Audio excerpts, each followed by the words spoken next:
नमस्कार.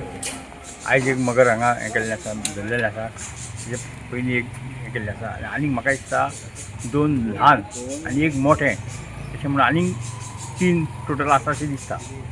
कळना एक येयले 2 येयले अशें हें आसा. पूण हांगा कितें आसा, हे धाकटे भुरगे आहा ते केन्ना केन्ना ही कोण नासतना हांगा येता आनी कुल्ले बिल्ले धरूंक. म्हणून तशें म्हणजे व्हडल्यांक ते कांय करचें ना, म्हणजे व्हडल्यांचेर एटॅक करचें ना, पूण धाकट्या भुरग्यांक डेंजरस आहा. आनी हांगा खुबशीं भुरगीं खेळटा, मदीं तेंचो बॉल वयता आनी कितें अशें हें जाता. म्हणून फॉरेस्ट डिपार्टमेंटान धरला. म्हणून मला तेंच्या मना पासून हांव धन्यवाद म्हणटा की रोखडेच तेंच्यांनी हें केलें, सांगल्या उपरांत रोखडोच पिंजरो लायलो, फाटोफाट 2 धरलीं आनी आतां परत ते पिंजरो लायतले आनी तिसरें चवथें 5वें मेळटा जाल्यार वयतलें. तुम्ही पळयतात GNH.